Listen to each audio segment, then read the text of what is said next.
आम्ही संसारातले लोक, आम्हाला समजल असं सांगा. म्हणून तुम्हा आम्हाला समजल असं तुकोबारायांनी याच अभंगामध्ये एक उदाहरण देऊन सांगितलं. कोणाचं? लाभाची आसोसे पुढे चाली म्हणा, धनाचा कृपणा लोभ जैसा. एक कृपण आहे, कृपण लोभी आहे. त्या लोभी माणसाला जसं पैसे कमवण्यामध्ये कंटाळा येत नाही, तुकोबाराय म्हणतात तसंच त्या व्यक्तीसारखं मला भगवंताच्या नामाचं कितीही चिंतन केलं तरी कंटाळा येत नाही. माझ्या पुढे बसलेली सगळी सुज्ञ सुशिक्षित मंडळी आहे, त्यांना मी बोलतो ते कळेल, जरा लक्ष देऊन ऐकण्याचा प्रयत्न करा. जगाच्या पाठीवर सगळ्या श्रीमंत व्यक्तीला प्रश्न आहे. प्रश्न कोणाला आहे? जगाच्या पाठीवर सगळ्या श्रीमंत व्यक्तीला. आणि प्रश्न कोणता होता माहित आहे का? दादा, तुम्हाला किती पैसा पाहिजे, तुम्हाला किती संपत्ती पाहिजे? त्या व्यक्तीने उत्तर दिलं, माझ्याजवळ जेवढी संपत्ती आहे त्याच्यापेक्षा थोडीशी मला अजून जास्त पाहिजे. प्रश्न कोणाला होता? जगातल्या सगळ्या श्रीमंत माणसाला. मला सांगायचं काय, संपत्ती कितीही असू द्या, काय वाटतं, अजून आमच्या जवळ थोडी आली पाहिजे. तसंच भगवंताचं नाव कितीही घेऊ द्या, अजून काय वाटतं, त्याचं नाव घेतलंच पाहिजे. पुन्हा त्या साधकानं प्रश्न केला, म्हणे महाराज घेतला असता आम्ही त्या देवाचं नाव, पण फायदा काय? मग तुकोबारायांनी फायदा सांगितला. तुका म्हणे गंगा सागर संगमी, अवघ्या झाल्या उर्मी एकमय. उर्मी या शब्दाचा अर्थ आहे लाटा. गंगा नदी हजारो किलोमीटरचा प्रवास करत जाऊन मिळते समुद्राला, आणि समुद्राला जाऊन मिळाल्यावरती गंगा नदी नाही राहत, तिचं रूपांतर कशामध्ये होते? उर्मी म्हणजे लाटेमध्ये होतं. त्या नदीचं रूपांतर कशामध्ये होतं? समुद्रामध्ये होतं. तसंच आपण भगवंताचं चिंतन करत ब्रह्मरसाची प्राप्ती केली तर आपणही एक दिवस ब्रह्मरूप म्हणजेच भगवंत रूप झाल्याशिवाय राहत नाही. हा अभंगाचा थोडक्यात भावार्थ. विठ्ठल विठ्ठल येऊन बसा.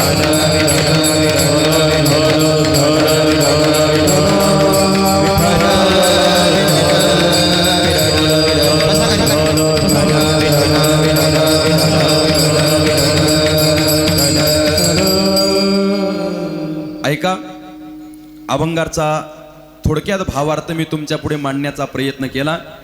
अभंगावर स्पष्टीकरण आणि उदाहरणपूर्वक बोलण्यापूर्वी कार्यक्रमासंबंधी पर्याय द्यायचा तो महत्वाचा आणि असा. आजची आपली कीर्तनरूपी सेवा श्री क्षेत्र कनका या गावी असलेली आपल्या सर्वांना श्रुत आहे. आपल्याच गावातील सुपुत्र डॉक्टर भारत साहेब हे हिंगोलीला रुग्णसेवेच्या माध्यमातून या हिंगोली जिल्ह्यातले कमीत कमी नाही तर हिंगोली जिल्ह्याच्या बाहेरचे सुद्धा बरेचसे जे रोगाच्या माध्यमातून दुःखी झालेले व्यक्ती असतात ते डॉक्टर साहेबाकडे येतात आणि त्यांचं दुःख, त्यांचं रोग निवारण करण्याचं काम डॉक्टर साहेब किंवा बगडिया परिवार त्या ठिकाणी करतात. म्हणून रुग्णसेवेच्या माध्यमातून आपल्या या जवळपासच्या 4 जिल्ह्यामध्ये समाज कार्य करणारं हे बगडिया परिवार आहे. आणि त्यांची जन्मभूमी, त्यांची कर्मभूमी म्हणजे अगदी सुरुवातीच्या काळातली ही कनका नगरी आहे. आणि महाराज, आपण कितीही साता समुद्राच्या पलीकडे गेलो तर त्या व्यक्तीचं व्यक्तिपण जर कोणत्या क्षेत्रामुळे ओळखल्या जात असेल तर ते त्याच्या जन्मगावामुळे ओळखल्या जाते. ऐका, जन्मगावाने त्या व्यक्तीला विसरावं नाही, गावानं त्या व्यक्तीला लक्षात ठेवावं का न ठेवावं हा जरासा शंकेचा मुद्दा असू शकतो. पण त्या गावात जन्मलेल्या व्यक्तीनं मात्र आपल्या जन्मगावाला विसरता कामा नये. आणि डॉक्टर साहेब आपल्या जन्मगावाला विसरले नाही, हे या नगर भोजनाच्या निमित्तानं आपल्या गावामध्ये त्यांनी त्याची प्रचिती देऊन ठेवलेली आहे. म्हणून एवढंच मोठं नगर भजन ते हिंगोलीलाही देऊ शकले असते. मोठमोठ्या गाड्या लावून आपल्या गावातील मंडळी ते हिंगोलीलाही नेऊ शकले असते. पण आपल्या गावातलं ग्रामदैवत हनुमंतराय असेल, आदी करून गावातले त्या ठिकाणी महाराज दुसरे दैवता असतील, त्या दैवताची जाऊन पूजा झाली पाहिजे, अभिषेक झाला पाहिजे. आणि ज्या गावामध्ये आपला जन्म झाला त्या गावामध्ये, ज्या गावामध्ये आपले पूर्वज राहत होते त्या गावामध्ये जाऊन अन्नदान घडलं पाहिजे, या माध्यमातून या बगडिया परिवाराने विचार केला आणि हे भव्य आणि दिव्य प्रकारचं नगर भोजनाचा सोहळा आपल्या गावामध्ये ठेवला. मला या गावामध्ये येण्याचं भाग्य आमचे परम आदरणीय मित्र श्री हरिभक्तपरायण परमेश्वर महाराज यांच्या माध्यमातून लाभला. डॉक्टर साहेबांनी परमेश्वर महाराज आदी करून आपल्या गावातल्या सगळ्या गुरुजन मंडळीसोबत चर्चा केली. आणि कसं असतं, कार्यक्रम करायचा तसं तर कीर्तन ठेवायचं म्हणजे निमित्तच पाहिजे असं काही नाही, पण काहीतरी निमित्त असलं तर कीर्तनाची सेवा झालीच पाहिजे. का झाली पाहिजे? कलियुगा माझी करावे कीर्तन, तेने नारायण धेईल भेटी, किंवा नाचू कीर्तनाचे रंगी, ज्ञान दीप लावू जगी, किंवा ज्ञानोबाराय गोड ज्ञानेश्वरीमध्ये चिंतन करतात, तरी कीर्तनाचे नि नटनाचे नाशिले व्यवसाय प्राय चित्ताचे, ते नामची नाही पापाचे ऐसे केले. म्हणून कीर्तनासाठी निमित्त असावंच असं काही नाही, पण काहीतरी निमित्त असलं की मात्र कीर्तनाची सेवा निश्चित ठेवल्या गेली पाहिजे. म्हणून नगर भोजनाचा कार्यक्रम करायचा आहे, अन्न यज्ञ तर ठेवायचा आहे. महाराज, जे अन्न आपण सेवन करतोय तो हा एक यज्ञच आहे, आणि कीर्तन सुद्धा काय आहे? एक यज्ञच आहे. म्हणून लक्ष देऊन ऐकण्याचा प्रयत्न करा. मी बोलतो कशा करताना, राम म्हणता वाट चाली, यज्ञ पाऊला पाऊली. म्हणून जेवढं चिंतन करावं महाराज त्या ठिकाणी कमीच आहे. म्हणून जरा लक्ष देऊन ऐकण्याचा प्रयत्न करा. या नगर भोजनाच्या माध्यमातून कीर्तनाची सेवा घडावी, भगवंताचं नामस्मरण व्हावं, अभंगावर चिंतन व्हावं, या दृष्टिकोनानं माझं नाव डॉक्टर साहेबांपुढे जाहीर करण्यात आलं. त्यांनी माझ्या नावाला अनुमोदन दिलं आणि या नगर भोजनाच्या निमित्तानं ही कीर्तनरूपी सेवा माझ्या वाट्याला आली. आणि अशा गावामध्ये आली बघा, कार्यक्रमही आहे महाराज नगर भोजनाचा, म्हणजे अन्नदानाचा. आणि अन्नदानाच्या कार्यक्रमामध्ये मला तुमच्या कनका गावामध्ये यायचं होतं, म्हणून मी जरासा बारकाईने विचार केला की गावाचं नाव आहे कनका. कनका या शब्दाचा अर्थ काय होत असेल, मी बारकाईने निरीक्षण केलं बरं का. मग माझ्या लक्षात आलं, व्याकरण दृष्ट्या मी जेव्हा अभ्यासण्याचा प्रयत्न केला, कनका या शब्दाचा अर्थ होतो कण म्हणजे तुकडा. कण म्हणजे तुकडा. मग कशाचा तुकडा? तर मी आता बसल्या बसल्या इंटरनेटवर सर्च करण्याचा प्रयत्न केला की कनका या शब्दाचा अर्थ काय होत असेल. तर त्याच्या पुढे महाराज अर्थ लिहून आलं, कण म्हणजे तुकडा, आणि कंसामध्ये आलं अन्नाचा तुकडा, नाही का, अन्नाचा तुकडा. आता ज्या गावाचा अर्थच अन्नाचा तुकडा होत असेल तर त्या गावामध्ये महाराज नगर भोजन होऊ नये आणि त्या गावामध्ये अन्नदान होऊ नये, हिच्यात काय शंका? विठ्ठल विठ्ठल. म्हणून अन्नपूर्णा मातेचं असलेलं हे गाव, कनका या शब्दामध्येच अन्नाचं असलेलं महाराज हे नाव, आणि या गावामध्ये हे अन्नदानाचं कार्य बगडिया परिवाराच्या माध्यमातून त्या ठिकाणी होतंय. म्हणून बगडिया परिवार असेल, त्यांचे नातलग असतील, त्यांचे मित्रपरिवार असतील, त्यांचे स्नेहीजन असतील, सगळ्यांना महाराज मी त्या ठिकाणी कोटी कोटी धन्यवाद अशा प्रकारे त्या ठिकाणी देतो. पुनश्च या कार्यक्रमाला प्रत्यक्ष आणि अप्रत्यक्षरित्या जे जे कोणी सहकार्य करतं त्या प्रत्येकाचं ऋण व्यक्त करतो आणि माझ्या बोलण्याला वाट मोकळी करून अभंगाकडे वळतो. विठ्ठल विठ्ठल.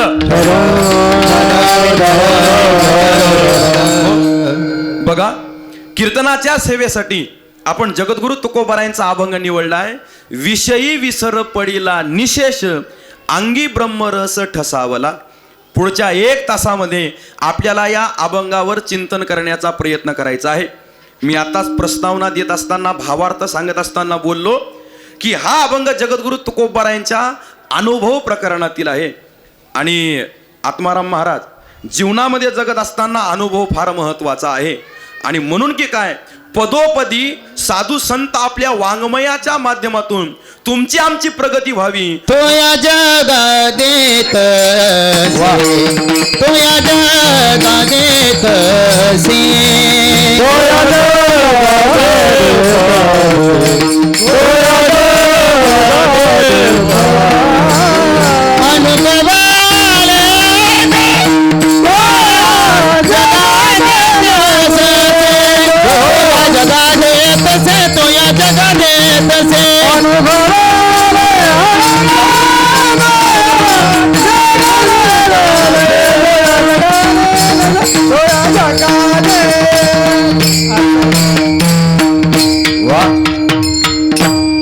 अनुभव आले अंगा आणि तो या जगात येत असे. म्हणून तुमची आमची प्रगती व्हावी म्हणून या साधू संतांनी त्यांच्या जीवनात आलेले चांगले अनुभव तुम्हा आम्हाला देण्याचा प्रयत्न केला आणि विनंती केली की बाबांनो, या अनुभवावर या मार्गावर चालण्याचा प्रयत्न करा. का? हा घ्या माझा अनुभव भक्तिभाव भाग्याचा. कारण आमचा अनुभव कसा आहे? भक्तीचा आहे. आणि हा भक्तीचा अनुभव जर तुम्ही तुमच्या जीवनामध्ये घेतला, म्हणून सांगते दुर्लभ ज्ञानाची या गोष्टी, पण अनुभव पोटी कैसा घडे. अरे आमच्यासारखे पोपटपंची 4 पुस्तकं वाचून सांगणारी बरीचशी मंडळी तुम्हाला मिळतील, पण जीवनामध्ये अनुभव घेऊन सांगणारी मंडळी मात्र फार कमी आहे. म्हणून जीवनामध्ये अनुभव फार महत्वाचा आहे. परमेश्वर महाराज गुरुवर्य श्री हरिभक्त परायण वैकुंठवासी बाबासाहेब महाराज इंगळे नेहमी दृष्टांत द्यायचे या अनुभवावरून. ते काय म्हणायचे?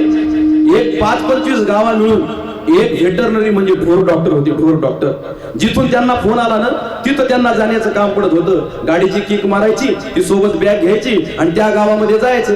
आता जनावरांचे डॉक्टर म्हणल्यावर महाराज शेतावर जावं लागत होतं, आखाड्यावर जावं लागत होतं. आता रस्ते कसे, ती बॅग धरायची, कधी गाडी स्लिप व्हायची, कधी बॅग पडायची, काय करावं.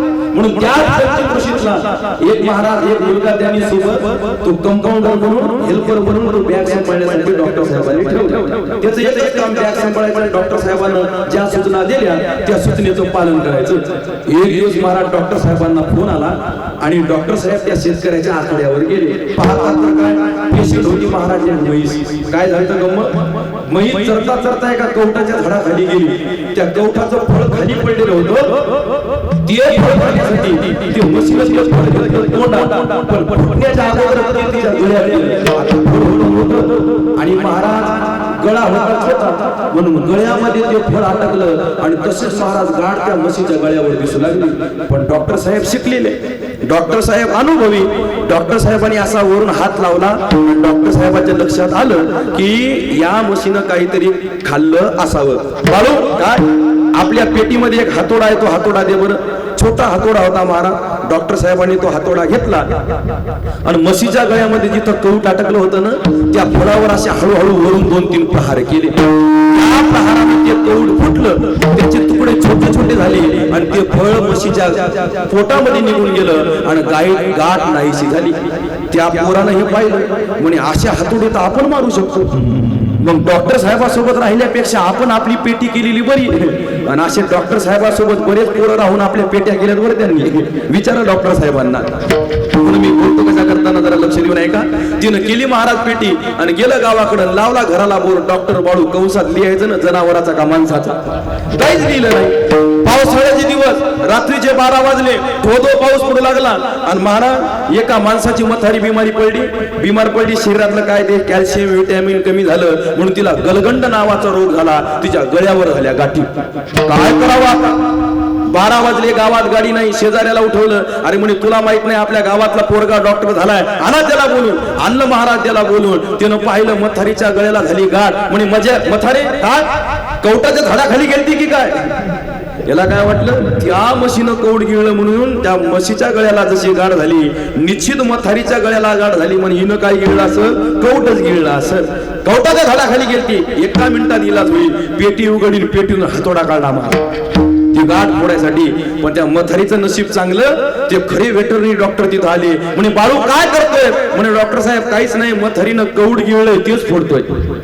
पोराला बाजूला नेलं आणि त्या मथारीच्या पोराला त्या खऱ्या डॉक्टर साहेबांना सांगितलं. म्हणे मथारीला दिवाळी दसरे अजून पाहू द्यायचे असतील तर या पोराला बाहेर काढा. दृष्टांत संपला. सिद्धांत असा आहे समाजाला तर जीवनामध्ये अनुभव असणं फार महत्वाचं आहे. विठ्ठल विठ्ठल.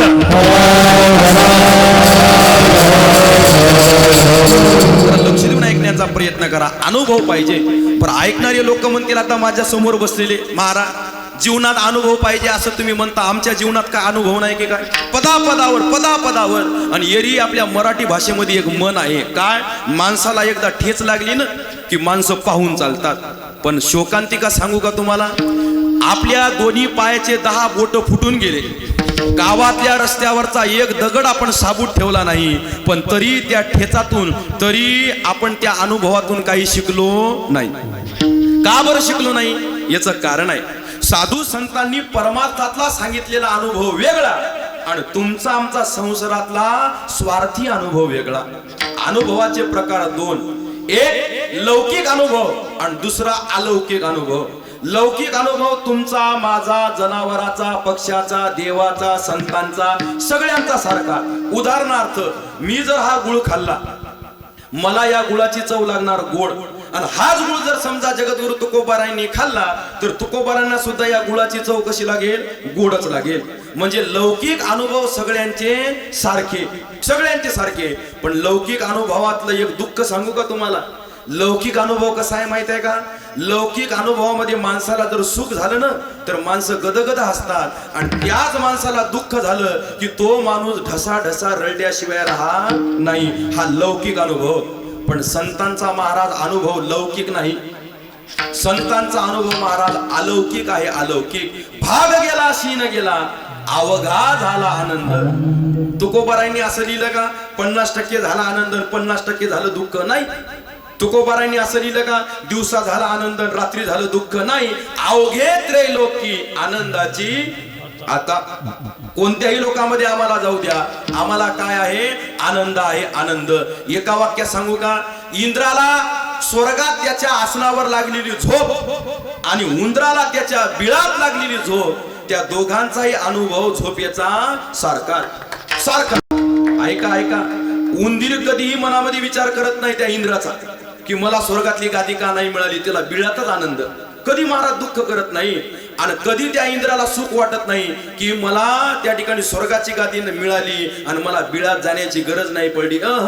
ज्याच्या क्षेत्रामध्ये ते काय आहेत महाराज? सुखी आहे त्या परिस्थितीमध्ये आनंदी राहणे. ठेविले आनंदी तैसेची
तैसेची राहावे, चित्ती असू द्यावे समाधान.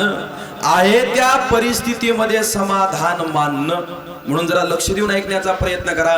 तुकोबाराय साधू संत आपल्या जीवनातला अनुभव तुम्हाला सांगतायत आणि म्हणून तो अनुभव आपल्या जीवनामध्ये घेण्याचा प्रयत्न करा. ऐकणारी मंडळी महाराज ज्ञानी आहे, हुशार आहे, मोठी आहे, श्रीमंत आहे. हात जोडून एक वाक्य बोलतो. साधू संतांचा अनुभव आपल्या जीवनामध्ये घ्या. साधू संतांसारखं वागण्याचा प्रयत्न करा. खोटं नाही सांगत महाराज. अरे तुकोबारायांचं जीवन चरित्र जर आपण अनुभवण्याचा प्रयत्न केला तर आहे त्याच्यापेक्षा श्रीमंती आपल्याला जास्त मिळणार नाही.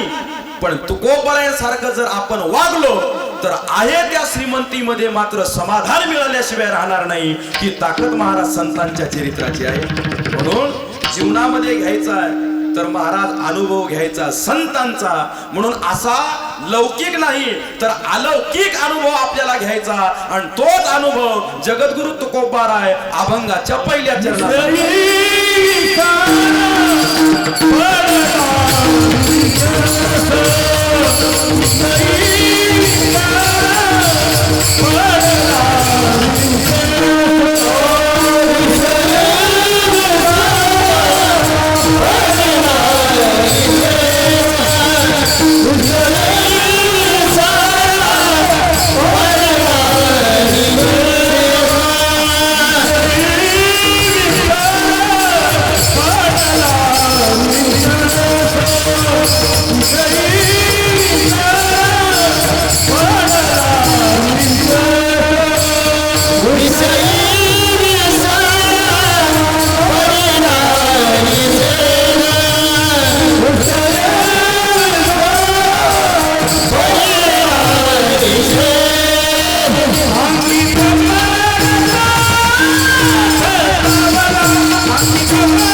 अभंगाच्या पहिल्या चरणात महाराज सांगतात, विषयी विसर पडिला निशेष अंगी ब्रह्मरस ठसावला. महाराज सरळ सरळ आपल्या जीवनात आलेला अलौकिक अनुभव तुम्हा आम्हाला सांगतात. माझ्या जीवनातला जो विषय आहे तो विषय मी नष्ट केलाय. निशेष म्हणजे एक अंश सुद्धा तो माझ्या जीवनामध्ये शिल्लक नाही. परिणाम मला ब्रह्मरसाची प्राप्ती झालेली आहे. म्हणून काय करा, विषयाचा त्याग करा, विषयाचं सेवन करा. विजय माऊली, एका गावात मी असंच कीर्तन केलं आणि सांगितलं विषय सोडा, विषयाचा त्याग करा. आणि आदल्या रात्री कीर्तनात जे सगळे लहान लहान मुलं शाळेतले बसले होते ना, ते दुसऱ्या दिवशी शाळेत गेले आणि वर्गात गेल्यानंतर शिक्षक वर्गात आले, मुलांना म्हणले चला हो मराठीचं पुस्तक काढा. मुलं म्हणले आणलं नाही. बरं इंग्लिशचं काढा. मुलं म्हणले आणलं नाही. भूगोल इतिहास नागरिक शास्त्राचं काढा. म्हणजे आणलं नाही. म्हणे का? म्हणे रात्री जय महाराजांना कीर्तनात सांगितलं विषयाचा काय करायचा, त्याग करायचा. विषय म्हणजे मराठी इंग्लिश गणित हे विषय नाही. शास्त्रकाराने महाराज 5 विषय सांगितलेले आहेत. जरा लक्ष देऊन ऐका, बारीक चिंतन करू आपण. शब्द, स्पर्श, रूप, रस आणि गंध हे काय आहेत? 5 विषय आहेत. आणि 5 विषय काय करतो आपण? या ज्ञान इंद्रियाच्या माध्यमातून या 5 विषयाचा उपभोग घेतो. मी म्हणत नाही, गीतेमध्ये भगवंत सांगतात, श्रोत्रेम चक्षुस्पर्शनंच रसनम घ्राणमेवच अधिष्ठाय मनस्याय विषयानुपसेवते. आपलं जर महाराज कान, नाक, डोळा, जीभ, त्वचा हे जे 5 ज्ञानेंद्रिय आहेत, हे 5 ज्ञानेंद्रिय शब्द, स्पर्श, रूप, रस, गंध या 5 विषयाचा काय करतात? उपभोग घेतायत. आणि आपल्याला विसरायचे, आपल्याला निषेध त्याग करायचा या 5 विषयाचा. आणि हे विषय फार घातक आहेत महाराज. आध्यात्मिक क्षेत्रामध्ये, पारमार्थिक क्षेत्रामध्ये वाटचाल करत असताना, मोक्षापर्यंत जात असताना जर कोणाचा अडथळा येत असेल तर या 5 विषयाचा येतो. अहो तुम्हा आम्हाला येईल हिच्यात काय नवल. अष्टवक्राचे वडील, त्यांना मोक्ष पाहिजे होता, ते मोक्षाच्या जवळ होते पण त्यांना मोक्ष मिळत नव्हता.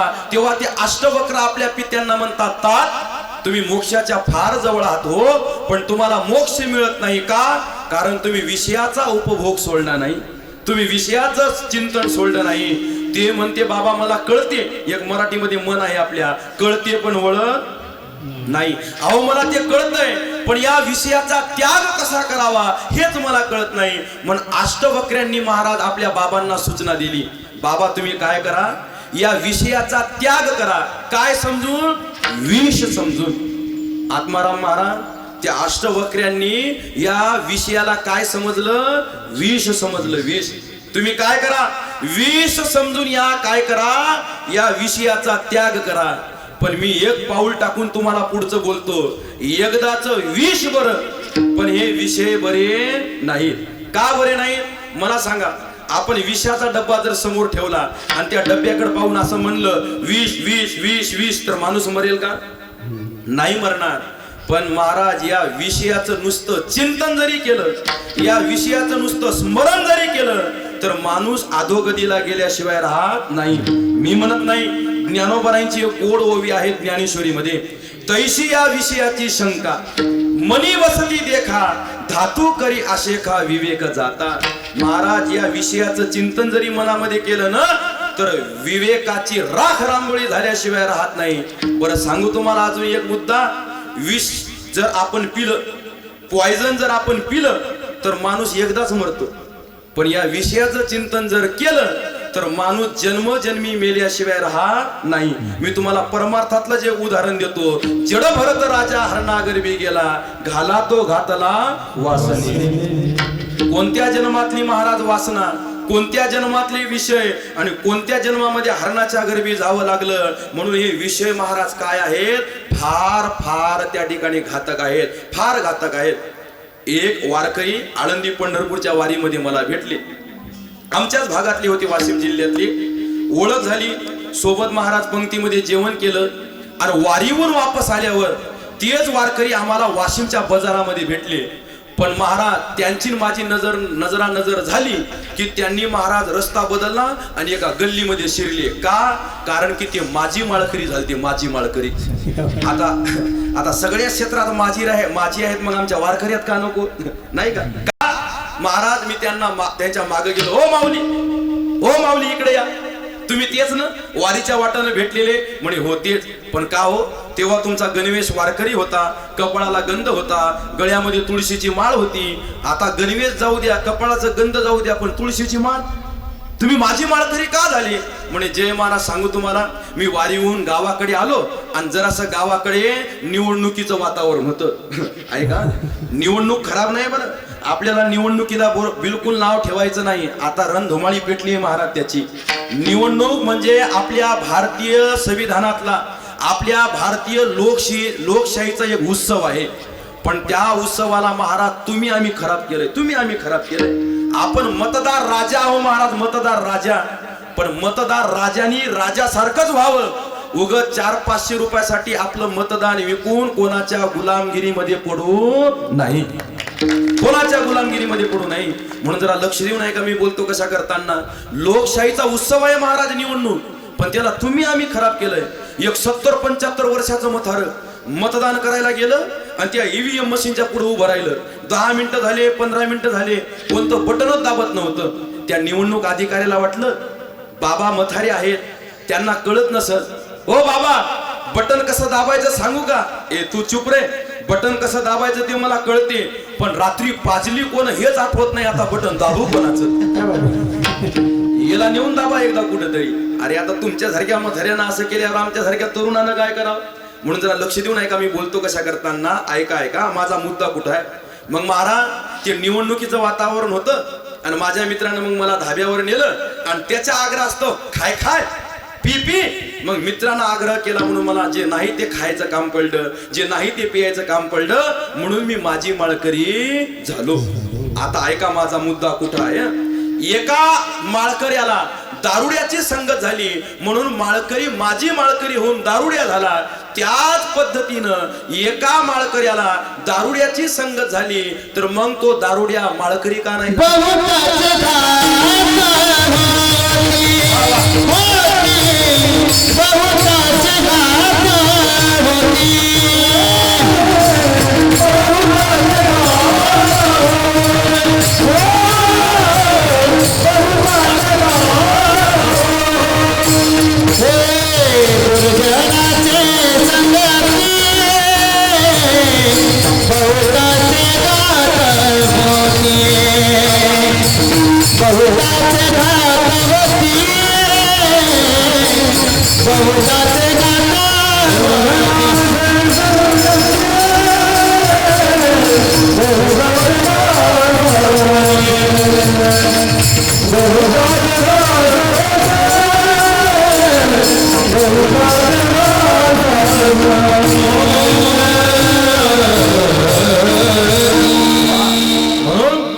विषयाच्या संगती बहुताचे घात होती. म्हणून महाराज या विषयाच्या संगतीला लागणं महत्वाचं नाही. म्हणून एवढा मोठा माळकरी असून सुद्धा महाराज मनाचा ताबा कमी पडला, नाही खायचं ते खायला गेला, नाही पियायचं तो पियायला गेला आणि तो माझी माळकरी झाला. ऐकणारे लोक म्हणतील महाराज झाला तर झाला, आयुष्य किती दिवसाचं आहे कोणाला माहित आहे. मस्त खायचं पियायचं आयुष करायची. लोकांचे वाक्य ठरलेले आहेत महाराज आम्हाला बोलायचे. आयुष म्हणलं खाल्ल्यावर पिल्ल्यावरच आयुष होत असते का? काय महाराज, काय कोण कधी जगणार आणि कोण कधी मरणार काय सांगता येतं? काय होतं खाल्ल्या पिल्ल्यावर? अरे बाबा, आपण जर इथं विषयाचा उपभोग घेला आणि या इहलोकातून जर आपण परलोकात गेलो तर विषयाची जी महाराज आपण संगती केली, ऐका, विषयाचे सुख येथे वाटे गोड पण पुढे अवघड यमदंड. मारिती तोडीती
निष्ठुर यमाचे किंकर बहुसाल. मग महाराज तिथं गेले की तुम्ही कोणकोणत्या विषयाचा उपभोग घेतला? तंबाखू खाल्ला, दिला झटका. बिडी पिली, दिला फटका. दारू पिली, मग तो उलट टांगतात म्हणा. त्या भागवतामध्ये महाराज 28 नरकाचं वर्णन आलेलं आहे. कोणतं पाप केल्यावर कोणत्या नरकामध्ये खितपत पडावं लागतं. पण लोक इतकी हुशार, लोक म्हणतात जाऊ द्या ना महाराज, तिथं पाहायला कोणता आपला शेजारी थोडी येणार आहे. लोक मोठी हुशार. लोक चालता चालता जर पाय घसरून पडले ना तर मला कुठं लागलं हे नाही पाहत, मी पडताना मला कोण पाहिलं का हे अगोदर पाहतात. लोकाला विचार म्हणून लक्ष देऊ नाही का? जाऊ द्या ना महाराज, तिथं गेल्यावर मारलं काय, झोडलं काय, तोडलं काय, तिथं कोणी पाहणार आहे का? म्हणून जीवन जेवढं आहे तेवढं महाराज खाता पिता घालायचं आणि मग मेल्यावर जे झालं ते झालं. अरे बाबा ऐका, विषयाचा उपभोग घेतल्यावर नुसतं मेल्यावरच नरक मिळतो असं नाही, तर महाराज जीवन जगताना सुद्धा नरक यातना झाल्याशिवाय राहत नाही.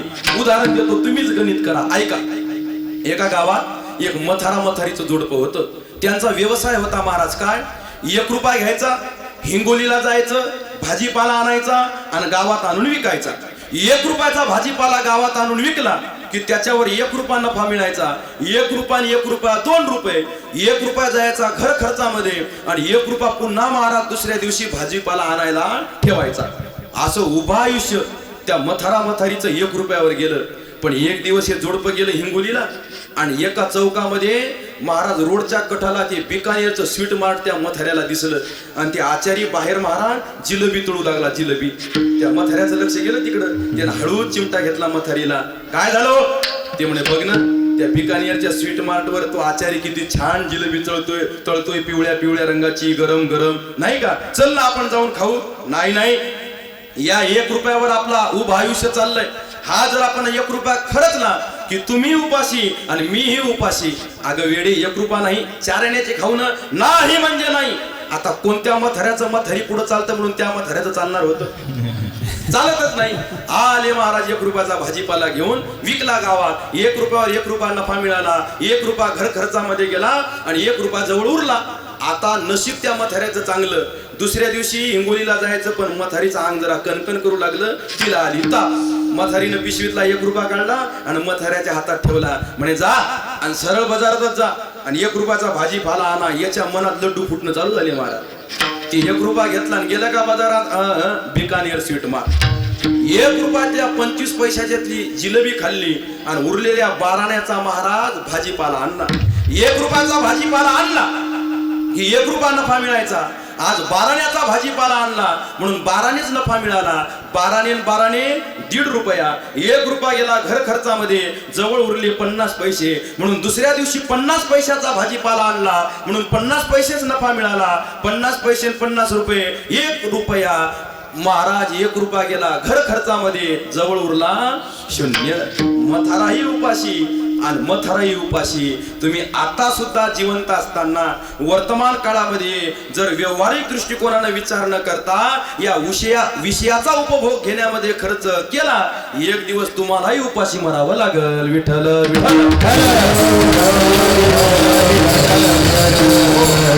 महाराजला लक्ष देऊ नये का? विषय ओढी भुलले जग, आता याची कोण करील? महाराज विषय ओढी भुललेल्या लोकांना एखादं पिऊन पडू द्या महाराज गाडीवरून, लोक म्हणतात जाऊ द्या ना, पिलेलंच होतं म्हणतात. महाराज जरा लक्ष देऊन ऐकण्याचा प्रयत्न करा. म्हणून या विषयाचा त्याग करा. विषय म्हणजे काय? विषय म्हणजे वाईट सवय. विषय म्हणजे काय? विषय म्हणजे वाईट व्यसन. याला महाराज थोडक्यात म्हणायचं विषय. म्हणून आपण काय केलं पाहिजे? या विषयाचा त्याग केला पाहिजे. ऐकणारे लोक म्हणतील महाराज बरं झालं तुम्ही सांगितलं. जे काही आता वाईट व्यसन असेल, जे काही आम्हाला वाईट सवयी असतील, आता आम्ही काय करतो? त्या सोडून देतो. पण ज्ञानोबा म्हणतात थांबा, एवढी घाई करू नका. तुम्हाला काय वाटते? या विषयाचा उपभोग जे तुम्ही घेताय, याचा त्याग तुम्हाला करायचा आहे, ते एवढं सोपं आहे का? हे एवढं सोपं नाही. ज्ञानेश्वरीचा ग्रंथ उघडा, अध्याय क्रमांक 18 काढा, ओवी क्रमांक 785, 86, 88 या 10-15 ओव्या वाचा. त्या ओव्यामध्ये ज्ञानेश्वर महाराजांनी काय चिंतन केलंय? एखादा साधक आहे, त्या साधकाला आपल्या इंद्रियाला लागलेल्या वाईट विषयाच्या सवयीचा त्याग करायचा आहे. तो त्याग करत असताना त्या साधकाच्या अंतःकरणाला केवढ्या वेदना होतात, त्याच्यासाठी ज्ञानोबारायांनी 5 दृष्टांत दिले. ज्ञानोबाराय सांगतात, जे सारसही बिघडता ओय ओवाहुनी वस्य काढिता, नवे धनंगू दमंडिता भानयावरुनी, पे माये पुढुनी बाधक, काळे नेताजे एकुलते एक, होय का उदक तुटता मीना. या 2 ओव्यामध्ये ज्ञानोबारायांनी 5 दृष्टांत दिले. कशासाठी? एखाद्या साधकाला आपल्या इंद्रियापासून ते वाईट विषय बाजूला करताना त्याला किती दुःख होतं याच्यासाठी. पहिलं उदाहरण, सारस नावाचा पक्षी. नर आणि मादी रात्रीच्या वेळेला नदीच्या 2 वेगवेगळ्या काठावर बसलेले आहेत. दोघंही आवाज करतात, दोघांचाही आवाज दोघांच्या कानावर पडतो. त्यांना भेटण्याची इच्छा होते, पण रात्र असल्यामुळे त्यांची भेट होत नाही. मग भेट होत नाही म्हणून त्या सारस नावाच्या पक्षाला जेवढं दुःख, तेवढं दुःख त्या साधकाच्या अंतःकरणाला होतं, जेव्हा आपल्या इंद्रियापासून ते विषय बाजूला करायचे असतात. नुसतं ऐकू नका, माझ्याकडे बघा सुद्धा, नाही ते विषय कळणार नाही मी कोणकोणते सांगतोय ते ऐका. एवढं दुःख वाटतं. पण ज्ञानोबारायांना हा दृष्टांत कमी वाटला. ज्ञानोबारायांनी पुढचा दृष्टांत घेतला. तुम्ही आम्ही शेतकरी, गाय जणल्यानंतर इल्यानंतर गाईला वासरू झालं की गाईचं दूध काढण्याच्या अगोदर शेतकरी काय करतो? त्या वासराला सोडतो. ते वासरू जाते महाराज उड्या मारत मारत आनंदाने आपल्या गाईजवळ, आपल्या आईजवळ, स्तनाला तोंड मारून, झटके मारून, हुमणे मारून त्या गाईला दुधाचा पाना सोडायला लावते. पण दुधाचा पहिला थेंब त्या वासराच्या तोंडात पडणार त्याच्या अगोदर शेतकरी येतो आणि त्या वासराला ओढत ओढत त्याच्या खुंट्याकडे नेतो. मग दूध न पिता त्या गायीपासून त्या वासराला दूर होत असताना त्या वासराच्या अंतःकरणाला जेवढं दुःख होते, माऊली म्हणतात तेवढं दुःख त्या साधकाच्या अंतःकरणाला होते, जेव्हा या इंद्रियापासून त्या वाईट व्यसनाचा त्याला त्याग करायचा असतो तेव्हा. एवढं सोपं नाही. मग याच्याही पुढचा महाराज ज्ञानोबारायांनी दृष्टांत दिला. कोणता? नवे भनंगू दमंडिता. एक भिकारी आहे महाराज, 2 दिवसाचा उपाशी. तुमच्यासारख्या मोठ्या गावामध्ये आला, पाटलाचा मोठा वाडा पाहिला आणि आवाज दिला, महाराज काहीतरी धर्म करा, काहीतरी दान करा, 2 दिवसापासून उपाशी आहे. पाटील पारावर दर्शनाला आले होते. पाटलीनबाई एकट्याच होत्या, घरी पाहुणे येणार होते. 5 पक्वानाच्या पदार्थाचा स्वयंपाक केला होता आणि दया आली पाटलीनबाईला. 5 पक्वानाच्या पदार्थाचं ताट वाढलं आणि 2 दिवसाच्या उपाशी असलेल्या भिकाऱ्याच्या पुढे ठेवलं. त्याला चक्राची येऊ लागल्या महाराज ते पदार्थ पाहून. 2 दिवसाचा उपवासी होता ते. पुरीचा घास मोडला, बासुंदीच्या वाटीत टाकला आणि पहिला घास खाणार की काठी टेकवीत पाटील आले. कोण आहे? घास खाली ठेवला आणि उठून उभा राहिला. म्हणे मी भिकारी आहे, जेवायला आलो तुमच्या इथं. कोणा घेतलं तुला घरात? बाई साहेबानं. बाहेर आहे का?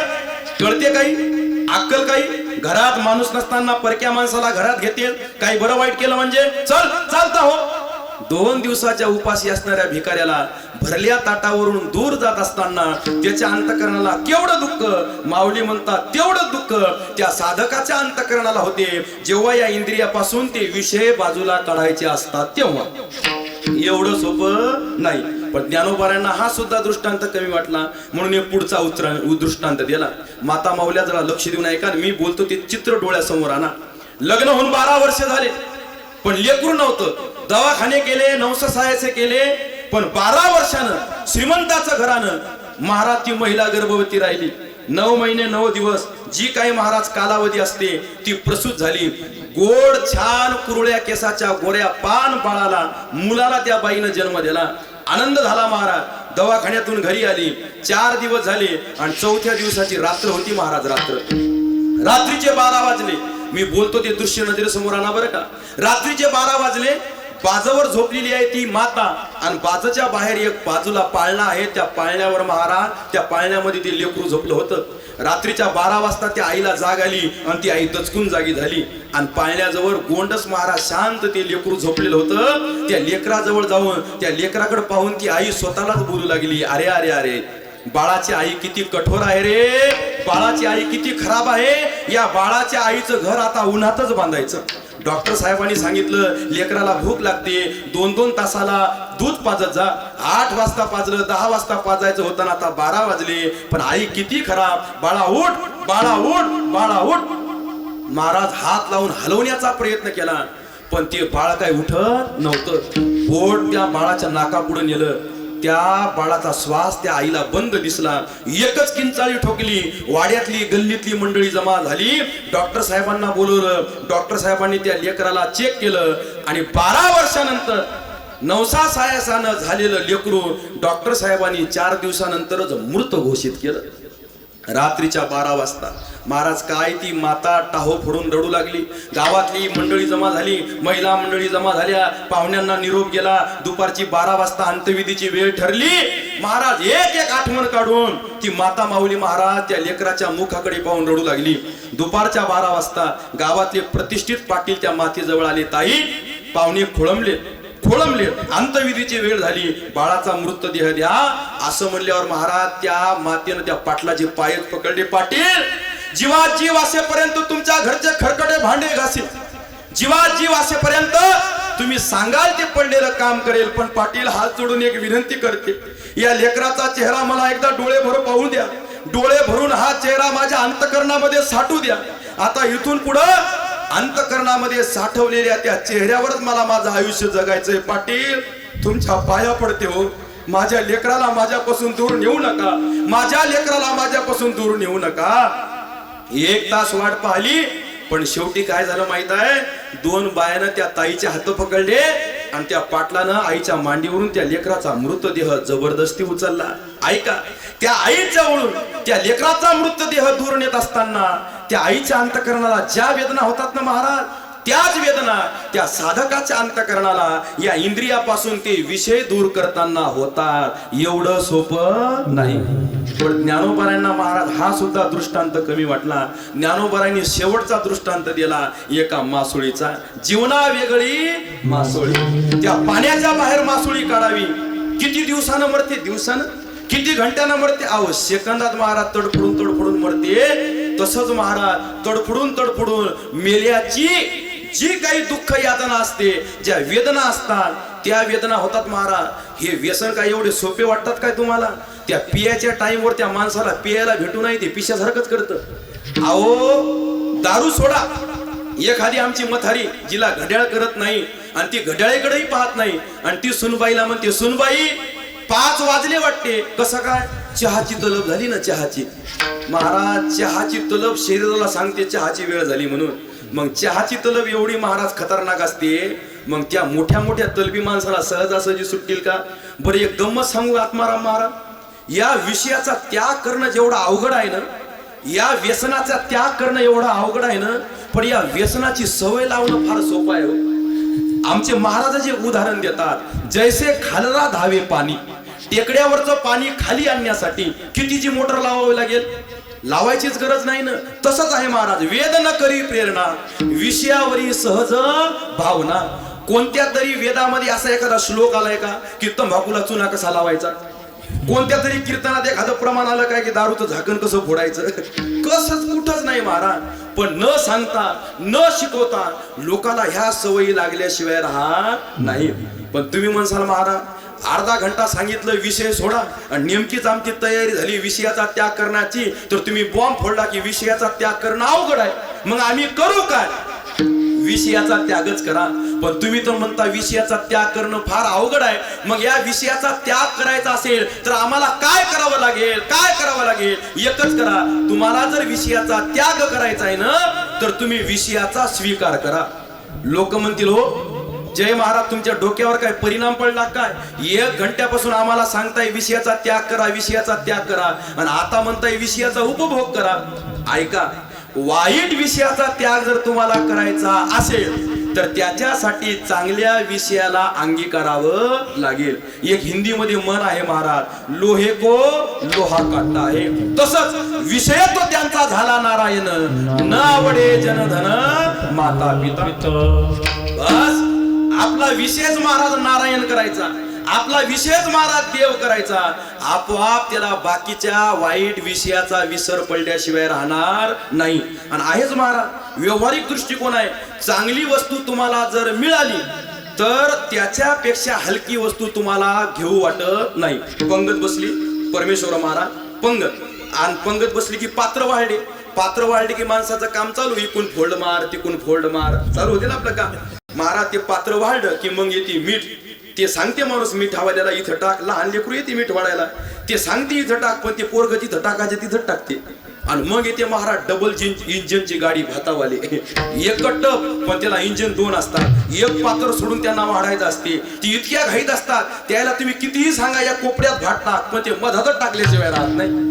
ते मधात भात टाकते आणि पुढे पळते. मग या माणसाचा चालू होते काम, त्या हळूहळू भाताला एका कोपऱ्यात न्यायचं. ते भाताला हळूहळू एका कोपऱ्यात नेते आणि त्याचं लक्ष जाते बुंदीवाला आलं. महाराज ते एवढ्या फास्ट भाताला बाजूला नेते का, जर भात पात्रावर दिसला आणि त्याला बुंदी टाकायला जागा नाही सापडली तर. आणि सांगू तुम्हाला, बुंदी पात्राच्या कोणत्याही कोपऱ्यात घ्या, ती 4ही कोपऱ्यात पळाल्याशिवाय राहत नाही. मग त्याचं पुन्हा हळूहळू काम चालू होते त्या छऱ्याला एका कोपऱ्यात आणायला.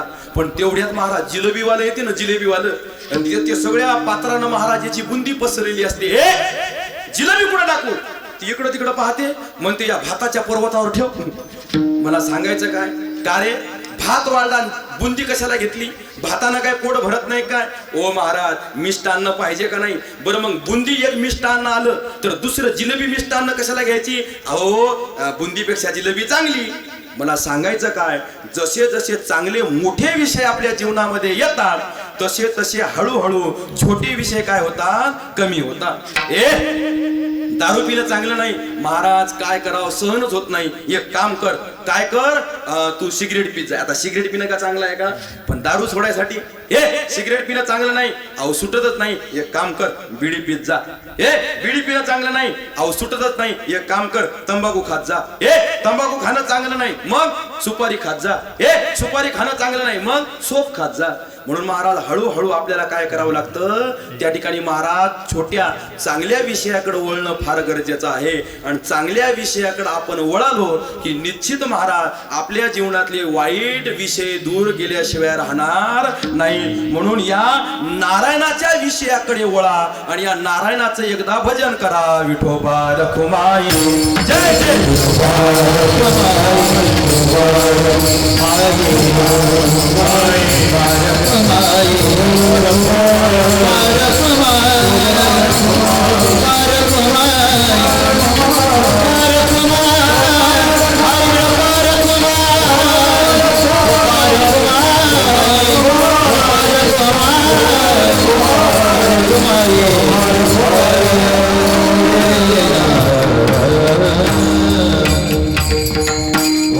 म्हणून काय करा, विषयाचा त्याग करा. विषयाचे समसुख बेगडाची भावली, अभ्रकाची सावली जाईल रया. आपल्याला वाटतं महाराज या विषयात आनंद आहे, पण या विषयात महाराज आनंद नाही. एक साहेब एसटीतून उतरले हिंगोलीच्या बस स्टँडला आणि गेले कॅन्टीन मध्ये चहा प्यायला. चहावर पिण्यासाठी महाराज त्यांनी वेटरला आवाज दिला, एक कप चहा. वेटरनं महाराज तो एक कप त्याच्या टेबलवर आणून ठेवला चहाचा. त्या साहेबाला असा राग आला, हे इकडे मी काय चहा फुकट पितोय की काय? म्हणे काय झालं? अरे या चहाच्या कपात माशी पडलेली आहे, माफ करा माफ करा. त्यानं तो कप उचलला, आत गेला आणि दुसरा कप ठेवला. ते साहेब उठूनच उभे राहिले, ए मूर्खा, अरे याही चहाच्या कपामध्ये माशी पडली. म्हणे माफ करा माफ करा, दुसरा आणतो. ते पुन्हा दुसऱ्यांदा आत गेलं आणि तिसऱ्यांदा नवीन कप आणून ठेवला. यांनी महाराज बाह्याच मागे केल्या, लाल बुंद डोळे केले. म्हणे याही चहाच्या कपामध्ये माशी आहे. म्हणे साहेब, माशी चहाच्या कपात नाही, तुमच्या चष्म्याच्या काचावर आहे. आणि जोपर्यंत तुमच्या चष्म्याच्या काचावरची माशी उडणार नाही तोपर्यंत चहाच्या कपातली माशी जाणार नाही. आणि मी काय आज जाऊन नवीन थोडी कप आणू लागलो, मी आज जाऊ लागलो तोच कप घेऊन बाहेर येऊ लागलो. ऐका, मी बोलतो कशा करताना हे विषयाचं समसुख महाराज तसं आहे. आपल्याला वाटतं ते चांगलं आहे पण ते चांगलं नाही. म्हणून या विषयाचा त्याग करा, या वाईट व्यसनापासून महाराज दूर जाण्याचा प्रयत्न करा. पण ऐका ऐका ऐका, विषयाचा विसर पाडा. पण तुकोबारायने महाराज काय केलंय, एका शब्दाची खुटी मारली. कोणत्या? विषयी विसर पडिला निशेष. महाराज आपल्याला विषय विसर पडतो. आता आपण कीर्तनाच्या मंडपात बसलो ना, इतकं चिंतन ऐकलं की महाराज संसाराचं दुःख सगळे विसरून जातात. पण कुठपर्यंत? कीर्तनाच्या मंडपात बसेपर्यंत. एकदा कीर्तनाच्या बाहेर गेलं की हळद काय म्हणते रे, आता तर पाऊस पडायचा म्हणतो, तुझी आहे का झाकलेली, तू उकळली का, काय भाव आहे? पुन्हा महाराज आपलं ते चालू झाल्याशिवाय राहत नाही. ऐका ना, मी बोलतो कशा करताना, विषयाचा विसर पडावा. पण कसा पडावा? निशेष निशेष पडावा. काय झालं, दोन प्रवासी, अगदी 10 मिनिटात थांबायचंय बरं का आपल्याला. दोन प्रवासी एसटी चढले. पण चढता चढता महाराज, आता एसटीचा दरवाजा लहान, ते दोघाचे खांदे एकमेकाला लागले. दोघं चढता चढता महाराज अटकले त्या दरवाज्यात. ते म्हणे मला अगोदर जायचं, मला अगोदर जायचं. कंडक्टर म्हणे बापा या न कोणी बी. शिरले महाराज, गेटवरच दोघांचं भांडण चालू झालं. आणि डॉक्टर साहेब, गंमत अशी झाली, त्या दोघांनाही महाराज खिडकीतून रुमाल टाकले होते आत. आणि त्या दोघांची रुमाल एकाच सीटवर पडली होती. की तिथं गेल्यावर पुन्हा त्यांचं महाराज युद्ध चालू झालं. ते म्हणे मी रुमाल अगोदर टाकला, खिडकीतून मी बसणार. ते म्हणे रुमाल मी अगोदर टाकला, मी खिडकीतून बसणार. ते कंडक्टर आला, म्हणे बाबा 200 किलोमीटर जायचंय, रात्रभराचा प्रवास आहे, 100 किलोमीटर तुम्ही बसा, 100 किलोमीटर तुम्ही बसा. म्हणे काय हरकत नाही. बसले महाराज, पण कपड्याचा पण धक्का लागू देऊ नव्हती लागली एकमेकाला. असे पाहू लागले एकमेकाकडे 7 जन्माचं वैर असल्यासारखं. पण 10-20 किलोमीटर गाडी पुढे गेली, थंडीगार हवा त्या खिडकीतून बाहेर आली आणि दोघांचे डोळे लागले. मग हे त्याच्या खांद्यावर आणि ते त्याच्या मांडीवर. पण ऐका, पण दोघातून एकाला जरी जाग आली आणि त्याचं मुंडकं माझ्या खांद्यावर आहे हे त्यानं पाहिलं, ते खुंबा मारल्याशिवाय राहते का? मारतेच महाराज. ऐका, मला सांगायचं काय, विषयाचा विसर पडतो झोपल्यावर. पण कुठपर्यंत? झोपेत असेपर्यंत. एकदा झोपेतून आलं की पुन्हा, अरे जो मोले मदिरा खाये तो ते छंदी नाचे गाये. महाराज कपभर दारू पिणाऱ्यालाही महाराज विसर पडतो. पण कुठपर्यंत? त्या दारूची नशा असेपर्यंत. एक सण होता मागं गेलेला आणि त्या सणात महाराज 2-4 मित्रांना अशी पिली आणि चढली. ते म्हणे पिऊन कसं तरी व्हायला, आता काहीतरी बेत केला पाहिजे. ते म्हणे काय करावं, पण आता कोणाकडे काही नाही. म्हणे तुझ्याच अंगण्यात एक बोकड्या बांधलेला आहे, आण. ते म्हणे अरे बायको आणू देणार नाही. म्हणे आण. महाराज गेले लपून आणि चोरून त्यांनी ती बोकड्या आणला.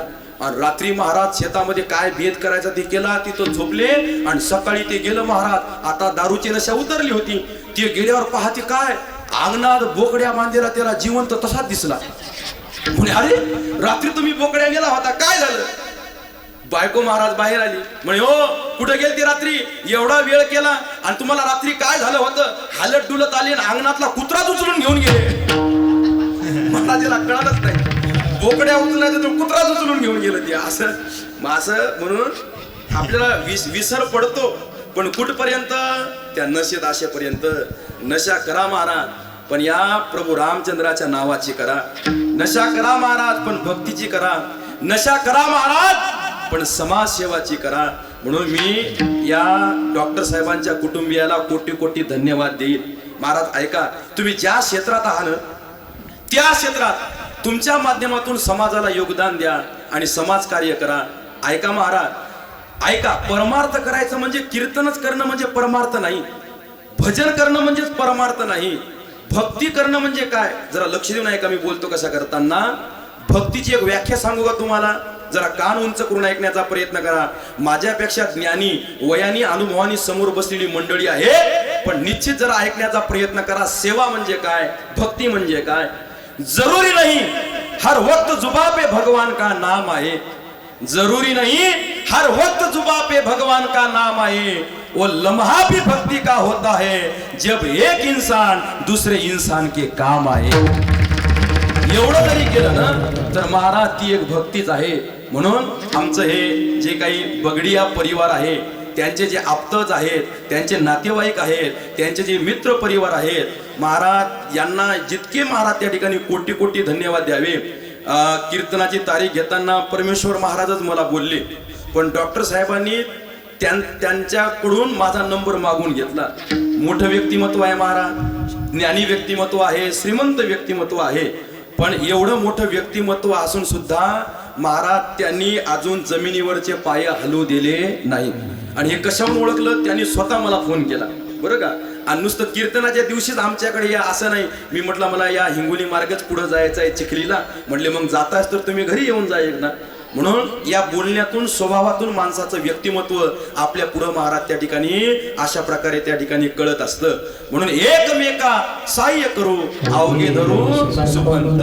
म्हणून महाराज त्या ठिकाणी एकमेकाला त्या ठिकाणी मदत केली पाहिजे. आणि जरा लक्ष देऊन ऐकण्याचा प्रयत्न करा. नात्यामध्ये आपण एकमेकाला महत्व त्या ठिकाणी देतो, आपण भावकीमध्ये आपण एकमेकाला महत्व देतो, पण हा परमार्थ आणि त्यातल्या त्यात महाराज ही जी समाजसेवा त्यांची आहे आरोग्य खात्यातली, ही नात्याच्या पलीकडे आणि सगळ्या गोष्टीच्या पलीकडे महाराज त्या ठिकाणी आहे. एक स्वतःला एक साधारण व्यक्तिमत्व समजून आलेल्या व्यक्तीला एक मित्र समजून त्या ठिकाणी काय करतात, त्यांचं त्या ठिकाणी आरोग्याची तपासणी करण्याचं काम अशा प्रकारे त्या ठिकाणी करतात. म्हणून समाजामध्ये महाराज एक मित्रत्वाची भावना, मित्र त्या ठिकाणी कसा असावा, त्या गोष्टीचं चिंतन डॉक्टर साहेबांच्या चरित्रामधून आपल्याला बघायला त्या ठिकाणी मिळते. वा वा.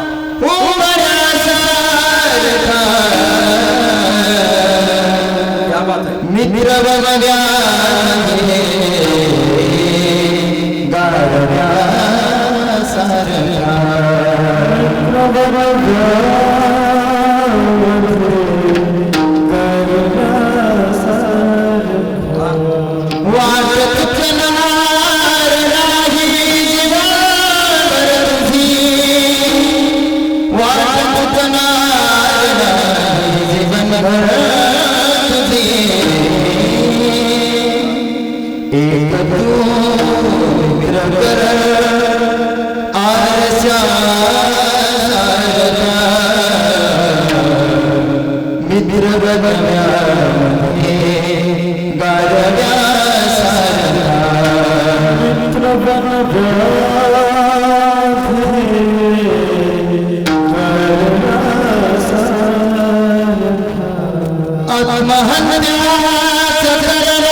आरोग्य सेवेचं काम या ठिकाणी डॉक्टर साहेब त्यांच्या परिवाराच्या माध्यमातून त्या ठिकाणी करतायत.